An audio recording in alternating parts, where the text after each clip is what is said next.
त दुनिया में खोड़ मगर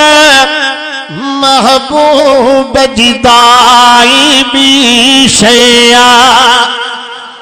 दायूं त दुनिया में खोड़ मगर महबूब जी दाई भी शया सीने सा गुलाब जो गुल सांढे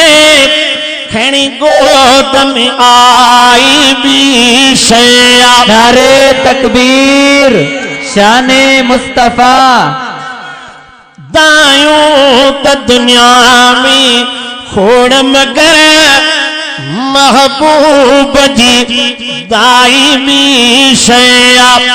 हिक ॿिए खे दरियूं सभु चवन पयूं हिन साल हलीमा मारे वई नबी पाक खणी वन पाइण लाइ रुगो मारे छा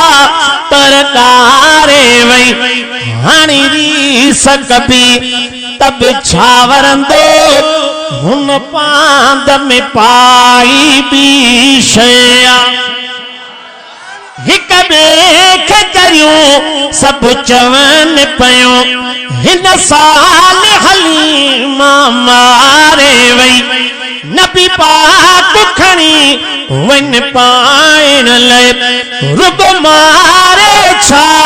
पर कारे वई हाणे रीस कबी तब छा वरंदो हुन पांद में पाई भी शया आसमान चवे त हलीमा जो अज रात कखाऊं घर चाहां आसमान चवे त हलीमा जो अज रात कखाऊं घर चाहां मासूम मोहम्मद जो पींघो लोने अजुके लोलियूं ॼां अज रात हलीमा जे घर में रब पाक रखाई भी शया अज रात हलीमा जे घर में रब पाक रखाई भी शया कहीं भागन वारे जे सदके हर रात भलारी भेज भिनस ताचूं भी दुही थके जी पई बकरन बिदहूणा खीर दिनस पाड़े में चवन प्या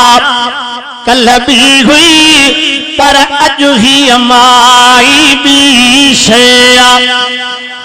रब ऐबन जा अंबार अथम परवाह जो यार ढकियो तो रब ऐबन जा अंबार अथम परवाह जो साईं ढकियो तो महबूब मोहम्मद जे सदके मुझो भरम भलारा रखियो तो रब ऐबन जा अंबार अथम परवाह जो साईं ढकियो तो हिन हीण सां न हिसाब कजा जुल्मन जा ज़ाहिर न किताब कजा महबूब जे खातिर माफ कजा मुझो दफ्तर दाता ॾिठो तो महबूब जे खातिर माफ कजा मुझो दफ्तर दाता ॾिठो तो हिक गलती छा गलतान कयम पंहिंजे ज़िंदगी सां तूफान कयम तुझा पूरा न प्यारा फरमान कयम